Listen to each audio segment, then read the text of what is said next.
berikanlah hikmah supaya mengerti firman Tuhan, supaya makin lama makin mendekat kepada Tuhan, makin melakukan firman Tuhan. Inilah kami berdoa di dalam nama Yesus Kristus.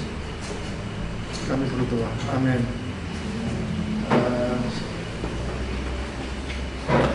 Selamat malam. Saudara percaya Tuhan. Amin. Lihat mukanya saudara sangat muram. Oleh karena apa yang muram? Coba hari ini telah mendengar firman Tuhan, saudara, muram menjadi terang. Amin, saudara. Amin. Hari ini tema adalah, coba saudara membaca ya, bahasa Inggris, crisis become opportunity. Coba ya, 1, 2, 3. Crisis become opportunity. Sedikit kurang jelas, tetapi ya udah. Setelah mendirikan gereja, saudara, mujizat terjadi sampai 3.000 dan 5.000 dan luar biasa gereja yang pertama, saudara. Tapi bukan hanya pada banyak orang pada kumpul, tetapi ada masalah. Ya, katakanlah ini krisis. Kalau bahasa Indonesia krisis. Ya. Setelah itu banyak orang telah menerima Yesus Kristus. Mereka harusnya kembali masing-masing pulang. Ya, tetapi mereka nggak mau pulang ke kampung atau pulang kemana, nggak mau. Mereka menunggu di gereja, ingin mendengar firman Tuhan. Mereka banyak orangnya sukacita, tetapi masalahnya mereka tidak membagi makanan atau sosialisasi. Oleh karena itu kemarin saya bicara tentang Yusuf Barnabas. Dia telah menjual, ya, membawa uang, ya, akhirnya membagi makanan kepada mereka, ya. Tapi salah satu namanya Anania dan Safira, dia juga pengen ikut-ikutan, tetapi bukan dalam hati sungguh-sungguh, tetapi mereka banyak orang hormati kepada Yusuf atau Barnabas, dia ikut-ikutan. Ya, akhirnya. Akhirnya Anania juga mati, istrinya mati juga. Sampai di sini saudara udah paham ya? Ya, coba sedikit semangat ya. Ada yang masalah? Hari ini ada masalah? Sudah makan belum? Ada semangatnya. Nah, setelah itu jadi banyak orang janda. Ya. Banyak orang janda. Masalahnya orang-orang yang janda, tapi dua kategori. Satunya orang yang Yahudi, satu lagi orang yang Yunani. Saudara coba lihat saya, ya. Tetapi mereka pada aslinya orang Yahudi, ya. Tapi nenek moyang tinggal di negara-negara yang lain, nikahlah, inilah anaknya, segala pengalaman atau budaya, mendapat budaya yang lain, akhirnya anaknya tidak bisa bahasa Yahudi. Ya. Jadi mereka bisanya bahasa Yunani. Tetapi memang ya kita bilang itu adalah orang Yahudi dan Yunani, tetapi memang orangnya ini Yahudi. Cumannya bahasanya mereka tidak bisa antara orang Yahudi dan Yunani. Sampai di sini paham, saudara? Tetapi masalah muncul itu, jadi mereka orang janda dan orang yang khusus Yunani, maksudnya bahasanya Yunani, mereka enggak sempat menerima makanan. Jadi gereja yang besar jadi masalah gara-gara makanan. Jadi akhirnya menurut saya itu adalah krisis. Gereja selalu ada krisis. Seperti bukan hanya ini aja, bukan masalah yang lain juga, pembangunan juga ya, anaknya sakit juga, orang Jawa juga, orang yang Sumatera juga pada kumpul. Mereka nggak mau bicara orang Jawa antara orang Sumatera. Di sini enggak ya? Yang jujur aja. Ya, seperti gereja-gereja terjadi seperti itu. Kalau orang Korea, gereja Korea juga, provinsi ini dan provinsi itu, mereka malah makan bersama, tapi nggak mau berkomunikasi antara provinsi A dan provinsi B. Jadi banyak, maksudnya keselisihan sesuatu yang pendapatnya atau opininya berbeda, karena tergantung persepsinya berbeda, pikirannya berbeda, dan menerima sesuatu berbeda. Oleh karena itu, gereja juga mulai bertengkar oleh karena pendapatnya berbeda. Nah, gereja pertama itu seperti itu. Ya, hari ini bagaimana caranya menjadi kesempatan? Ya, krisis menjadi kesempatan gereja pada mulanya supaya kita juga kalau ada masalah antara ini dan itu, proses masalah ini mungkin bagaimana caranya mencari solusinya. Sampai di sini saudara paham? Ayo dengan semangat. Coba Kisah Para Rasul mulai pasal 6 ayat 1 sampai 7 tadi saya bicara, tapi saya nggak jelaskan lagi. Jadi mulai ayat 8 ya. Coba lihat di depannya saudara ya. Saya baca. Dan Stefanus yang penuh dengan karunia dan kuasa mengadakan mujizat-mujizat dan tanda-tanda di antara orang banyak. Nah, saudara, oleh karena itu mulai ayat 1 sampai 7 saya menjelaskan sedikit supaya kok mendadak Stefanus muncul. Nah, jadi karena ada masalah, tadi saya bilang krisis, mereka saling bersungguh-sungguh mencari masalah. Mereka kok bahkan mereka kok kita nggak bagi makanan. Nah, itu jadi bertengkar gitu. Oleh karena itu rasul-rasul mengambil keputusannya seperti ini. Oke lah, kalau rasul-rasul pertua dan firman Tuhan kita konsentrasi hanya itu aja.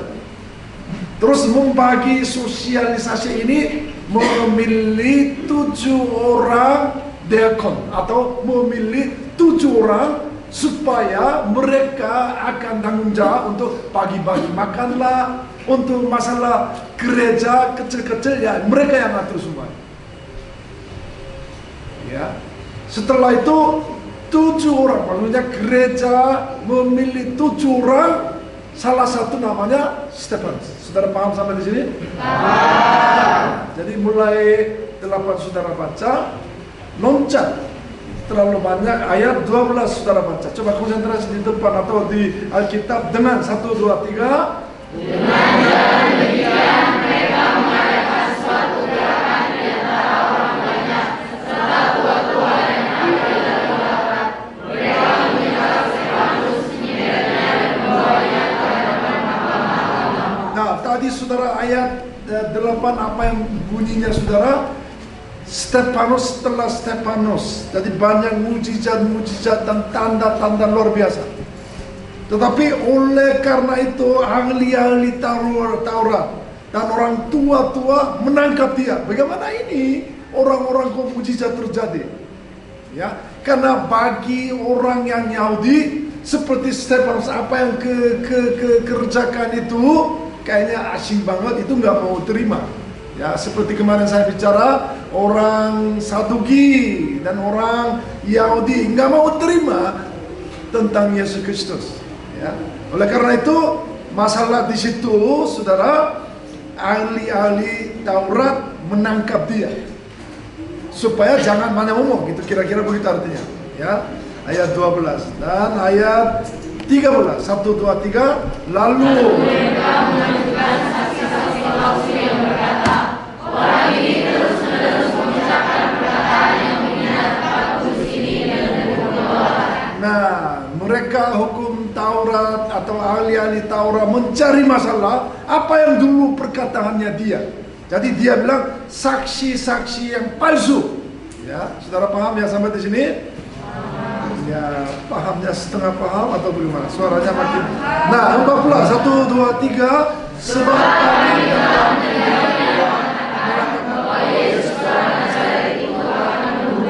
tempat ini dan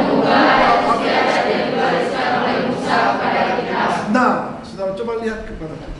Jadi orang yang Yahudi sangat percaya itu 3 hal yang pokok yang besar. Itu adalah tentang Musa dan hukum Taurat dan sunat.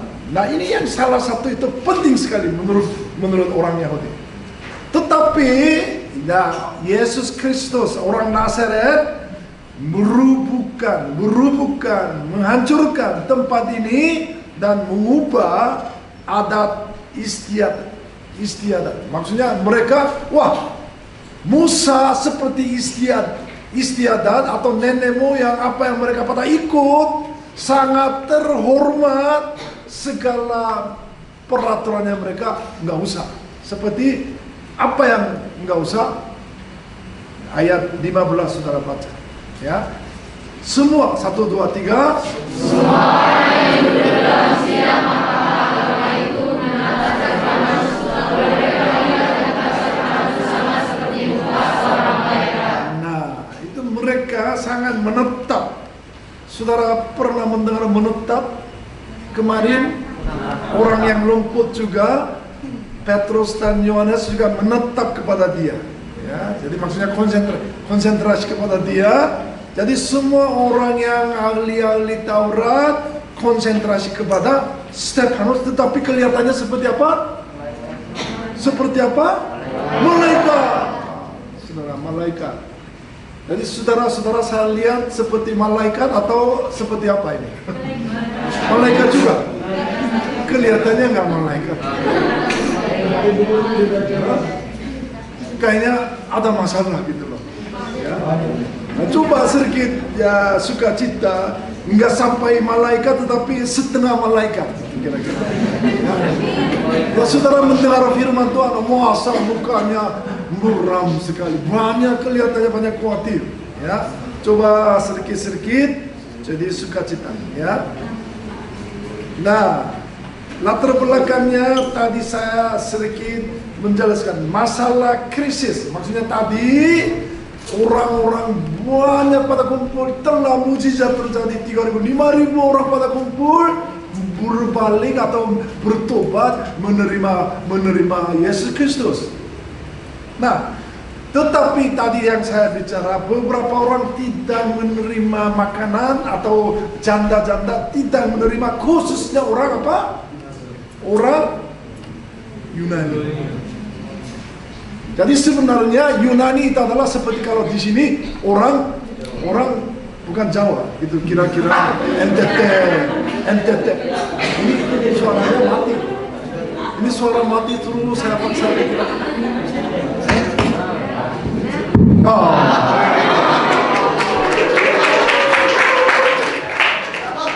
Saya pikir ini suaranya mati.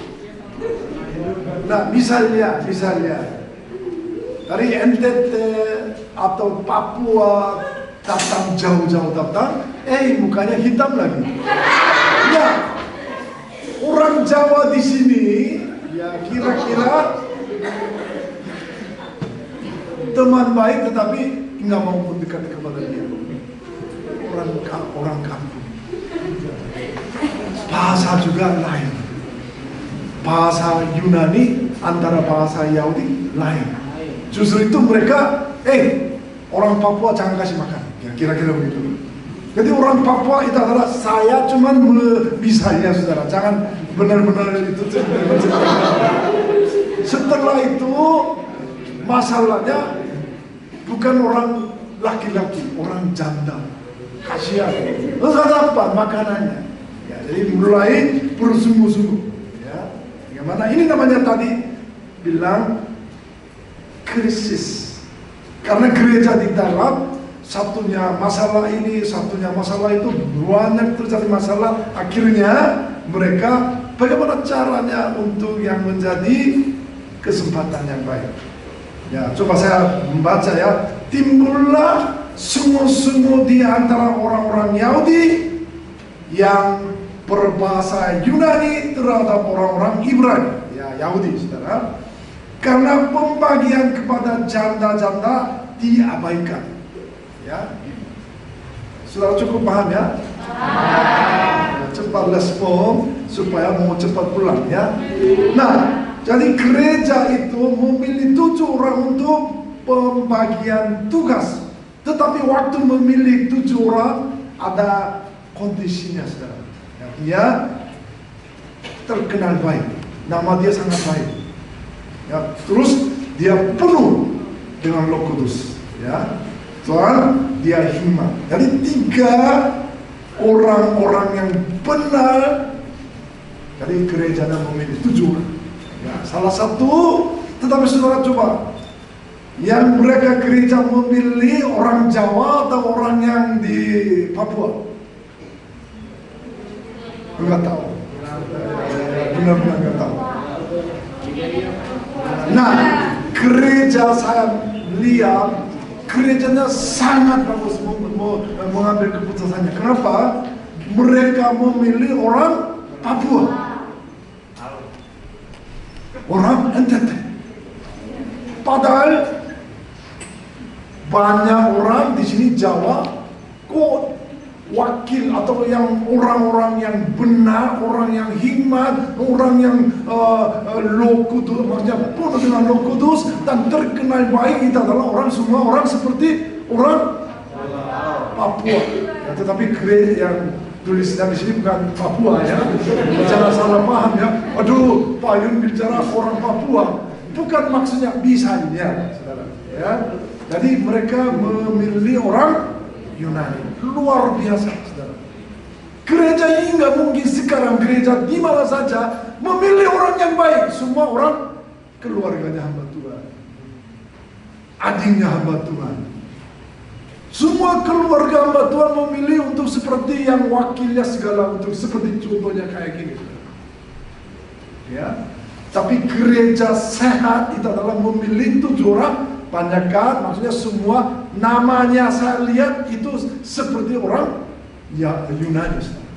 Ya, lasul-lasul, nah itu lasul-lasul berkonsentrasi untuk berdoa dan pelayanan firman. Ini yang sangat penting, saudara. Ya, sekarang ya, ini kan gereja yang pertama ya. Kalau sekarang gereja hamba Tuhan itu tidak seperti ini, saudara. Ini yang masalahnya. Oleh karena itu jiwanya enggak menambah. Karena hamba Tuhan bercabang-cabang mencari ini, mencari itu, urus ini, anak antar sepi, wah banyak kerja. Jadi firman Tuhan di sini kurang bagus itu karena itu. Jadi nggak sempat mencari kesempatan untuk pelayanan firman Tuhan. Nah, gereja pertama apa yang lakukan? Mereka benar-benar untuk gereja masalah di dalam gereja, urusan gereja-gereja ini adalah orang diakon atau 7 orang yang seperti itu. Itu kita panggil namanya diakonia. Diakonia atau diakon, bahasa Indonesia diakon. Kira-kira begitu. Ya, firman Allah semakin setelah itu semakin terbesar jumlah murid di Yerusalem, semakin bertambah banyak. Karena kenapa? Jadi ya, kekuatan firman Tuhan telah konsentrasi, maksudnya berkonsentrasi. Jadi firmannya lebih kuat, tapi yang lain masalah yang lain-lain itu adalah orang lain-lain. Jadi bagi mereka pertama memberitakan Injil kepada orang, saudara tadi baca orang suaranya jelas. Yahudi atau Yunani jelas saja. Sangat jelas ayat 19 orang Yahudi. Jelas Yahudi antara Yunani, jangan tengah-tengah. Ayat 20, saudara coba baca 1, 2, 3. Akan tetapi di antara mereka ada beberapa orang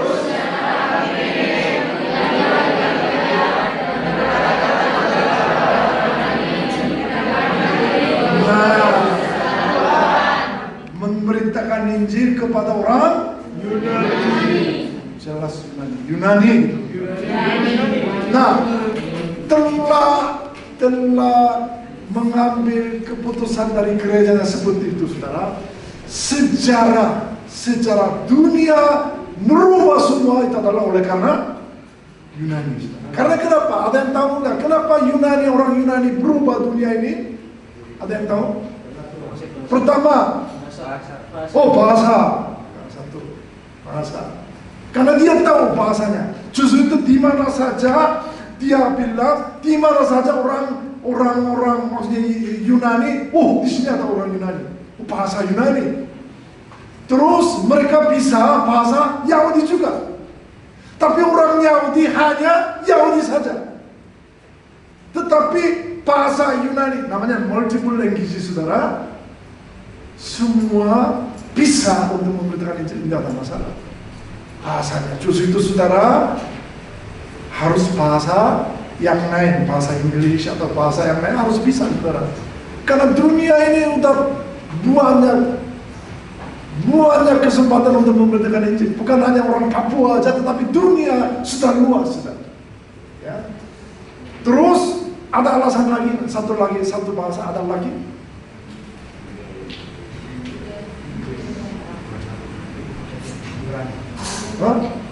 Kenapa orang Yunani di mana saja lancar untuk memberitakan Injil? Karena bahasa, multiple bahasa. Ya, multiple lagi. Satu lagi?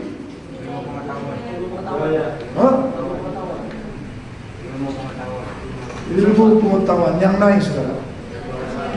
Coba konsentrasi kepada saya kasih.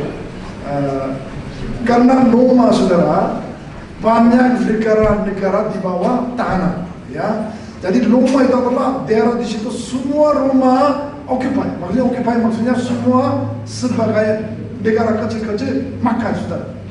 Setelah itu negara kecil, coba misalnya di Turki, ke sana sampai ke Roma semua jalan tolnya semua ada.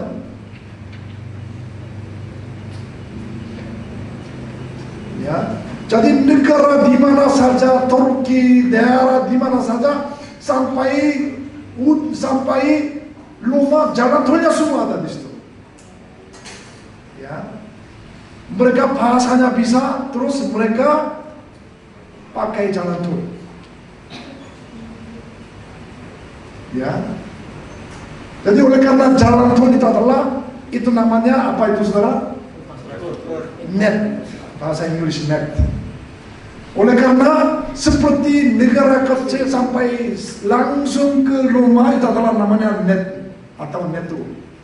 Kalau sekarang saudara sampai ke situ networknya nggak ada, adanya smartphone. Waktu itu jalan tol, seperti fungsinya jalan tol itu adalah network. Network adalah smartphone. Jadi bagaimana bisa, saudara, waktu itu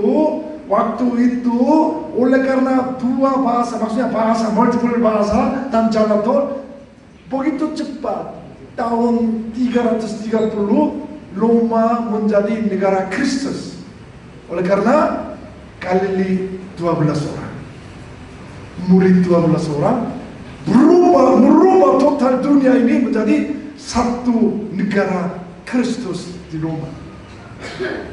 Nah, bagaimana bisa menjadi dunia ini bisa memberitakan Injil? Saudara harus matanya terbuka. Bagaimana ini smartphone, bagaimana bisa memberitakan Injil kepada di dalam smartphone nggak kelihatan. Ya, saudara, antara mau Papua harus kembali ke situ. Ya, kalau nggak usah kembali ke situ, pakai apa? Jalan tol seperti gereja pertama jalan tol. Sekarang nggak usah jalan tol. Sekarang jalan tol itu adalah smartphone. Bagaimana saudara memikirkan atau bagaimana mendapat hikmat melalui smartphone? Bagaimana caranya untuk memberitakan Injil? Karena sedang smartphone atau YouTube pegang oleh iblis. Coba lihat aja, buka YouTube. Banyak sekali yang sangat indah. Jadi matanya bisa konsentrasi kepada YouTube. Siapa yang membawa firman Tuhan, memberitakan Injil, nggak usah Papua, nggak usah NTT, melalui di tempat yang YouTube atau untuk media, siapa yang berani untuk memberitakan Injil ke sana? Saudara. Karena kenapa? Bahasa-bahasa ini, siapa orang tua itu nggak paham. Bahasa yang kecil, bahasa mereka. Saudara, bahasa Papua juga bisa, bahasa Inggris juga bisa, bahasa segala juga saudara bisa. Ilmu doktrin juga semua bisa. Siapa yang berani masuk kembali ke kampung supaya memberitakan Injil ke sana, itu adalah saudara. Oleh karena itu saudara, sekolah ini memberi kesempatan untuk mengajar untuk teologi. Untuk teologi untuk apa? Bukan yang identifikasi atau sertifikat, tetapi sebenarnya saudara sampai ujung bumi melalui smartphone, melalui caranya bagaimanapun juga memberitakan Injil, itu adalah tanggung jawab saudara. Enggak mau amin?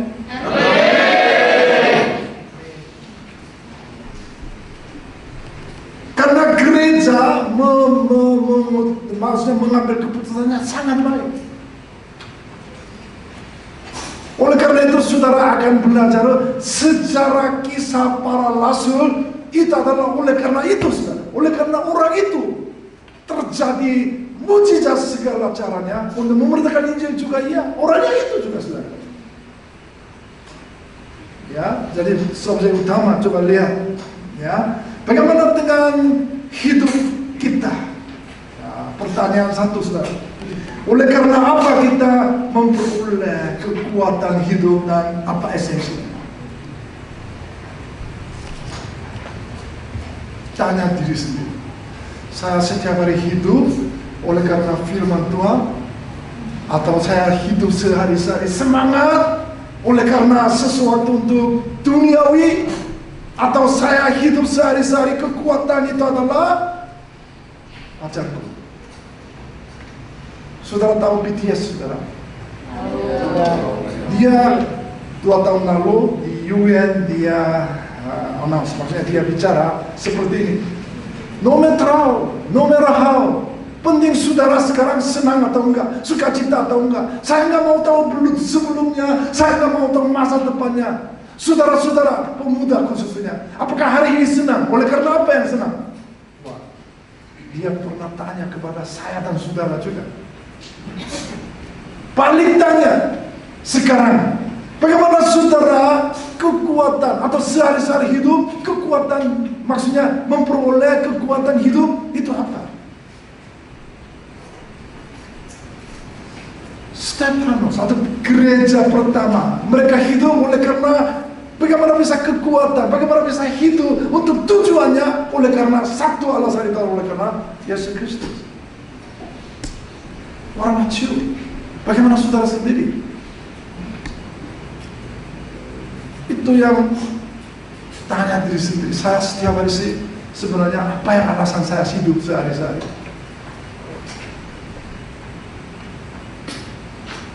Kalau pacarnya nggak SMS seperti kesepian, apakah seperti itu?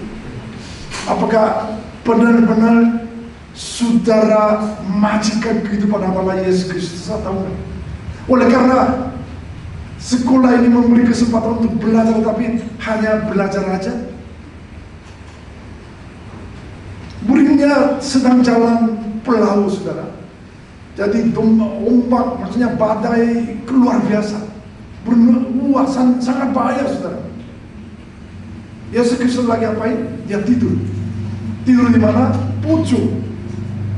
Tapi ya muridnya sangat takut sekali karena jadi maksudnya tumpahan atau anginnya sangat dahsyat luar biasa, hampir mati, tetapi Yesus Kristus sendiri tidur. Karena tadinya waktunya badainya diam, dia nggak perlu Yesus Kristus. Karena Yesus Kristus kapan perlu? Karena berlombak-lombak saja, ya anginnya dahsyat baru Yesus bangun. Apakah Yesus seperti itu? Kapan-kapan saudara perlu baru Yesus Kristus suruh bangun. Kalau hari biasa nggak mau tahu dia sedang tidur atau enggak.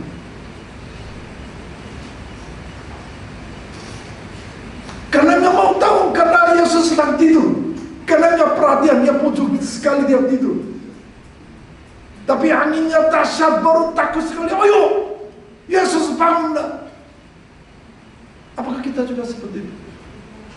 Sehari-hari nggak perlu, kapan-kapan perlu, waktu nggak ada uang, kapan-kapan perlu, waktu yang orang sakit, baru perlu Yesus Kristus. Tuhan bangunlah, karena ini dahsyat anginnya.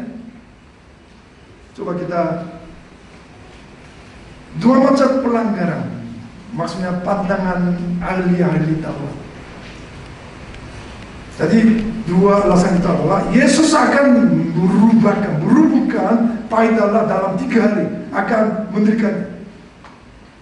Nah, ahli-ahli Taurat menangkap kepada dia, membawa dia penjara atau hukum mati, alasannya oleh karena dia yang ngomong seperti itu. Yesus Kristus seperti itu, 3 hari akan mendirikan gerejanya atau gerejanya. Padahal 46 tahun saudara. Coba lihat ayat 19, coba baca 1, 2, 3. Jawab Yesus kepada mereka, lomba baik Allah, dan dalam 3 hari aku akan mendirikannya kembali. Nah, bagaimana bisa sampai begitu lama paidalah untuk mendirikan paidalah? Kok sampai 3 hari bisa lomba? Ya, ayat 20, setelah semangat 1, 2, 3. Lalu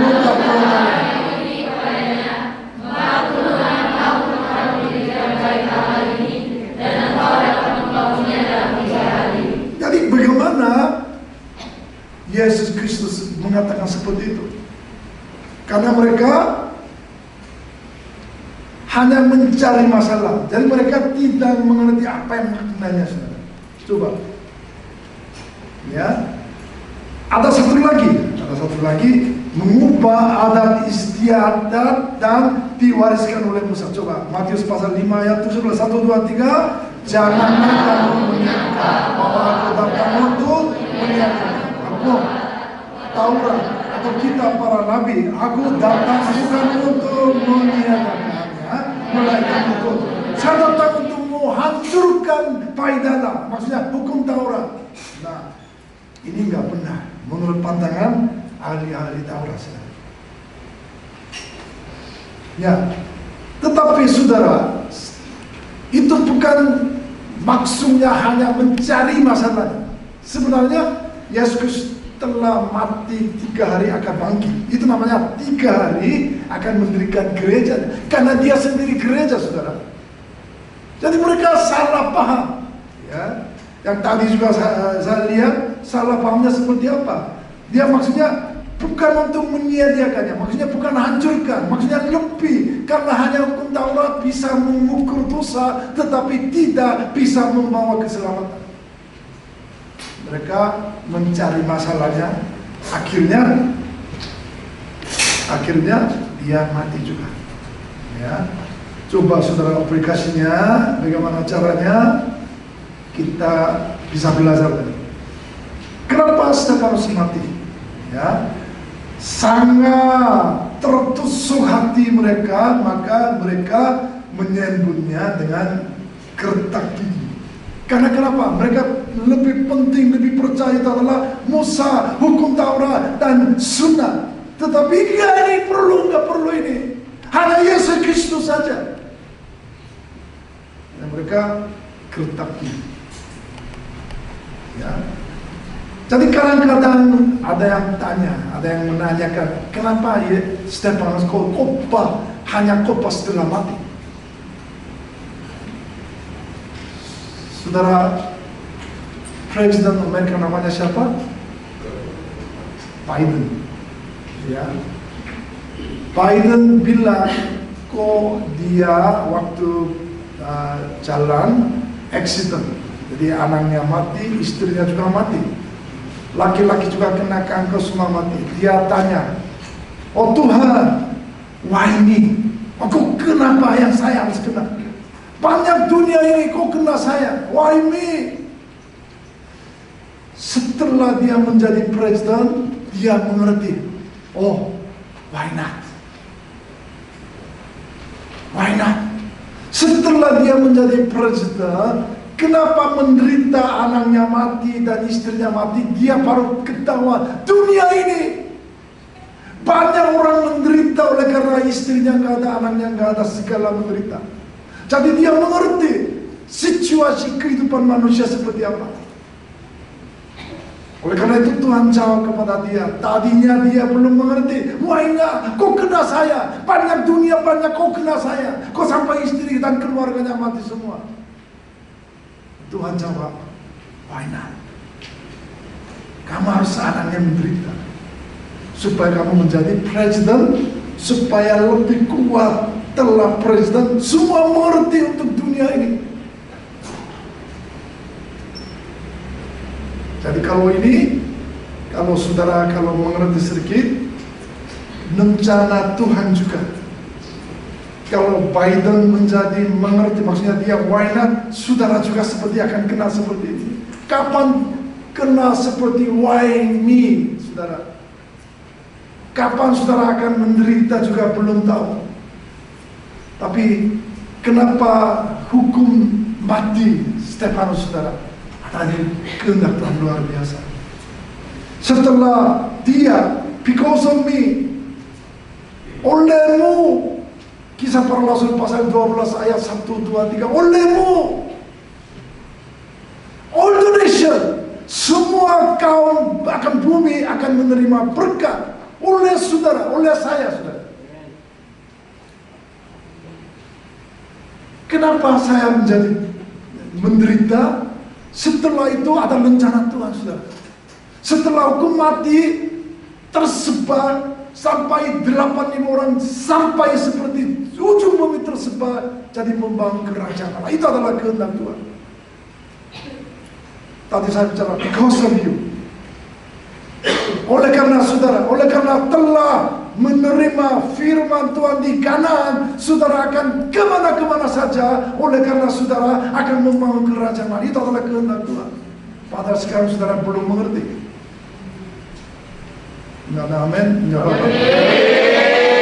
Semua kaum di muka bumi akan mendapat berkat, ya, memberitakan Injil sampai ujung bumi melalui saudara.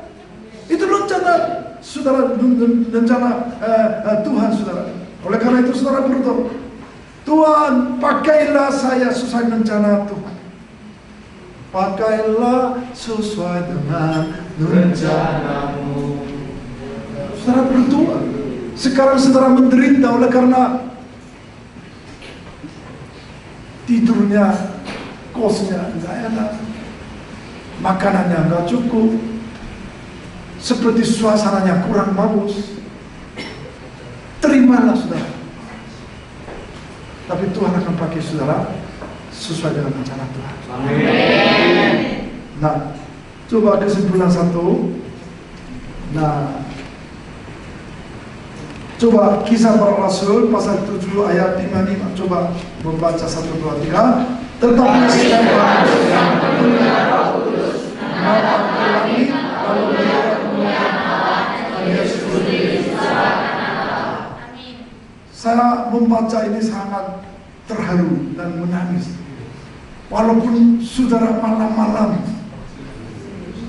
apa yang lakukan saudara, Tuhan sedang melihat saudara.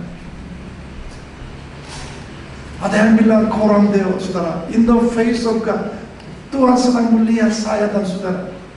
Setiap langkah sedang melihat saudara.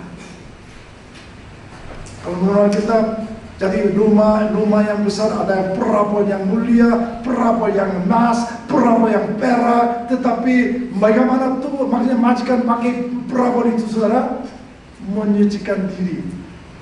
Kalau piringnya bersih, Tuhan akan pakai. Malam-malam saudara membaca, walaupun kesepian saudara membaca Alkitab, membaca firman Tuhan, Tuhan sedang melihat, oh saya mau pakai orang ini.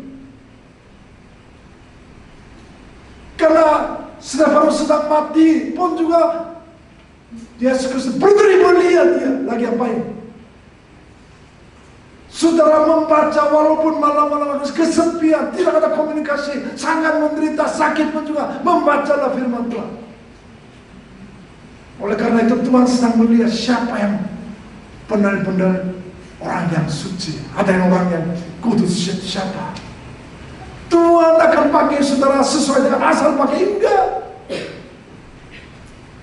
Malam-malam aku sendiri tanpa cintamu lagi ke SMS I love you. Bukan orang itu yang pakai saudara.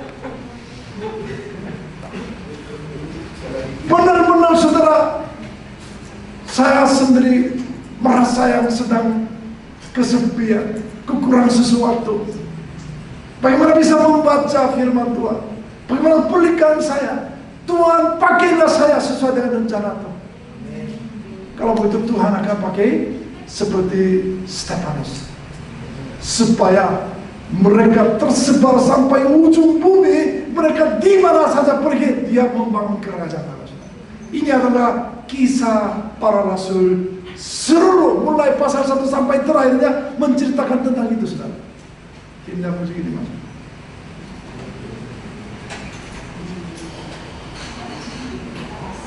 Saudara, lagu ini tahu?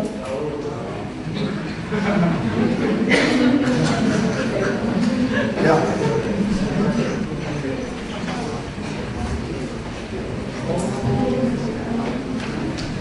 Ya, saudara tahu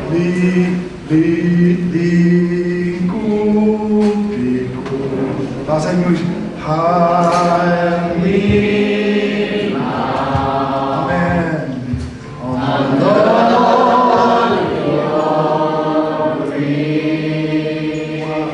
On the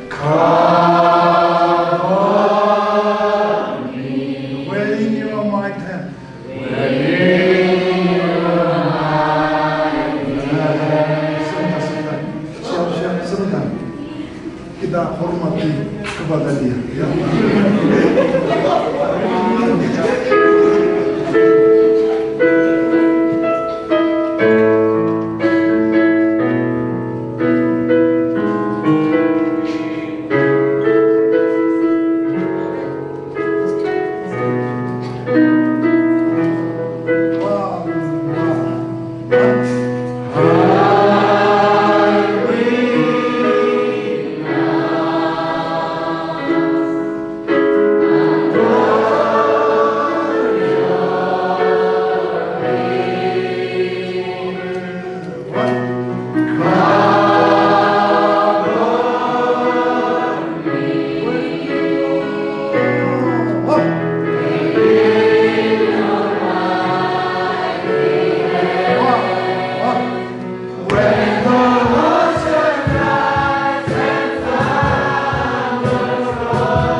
Leave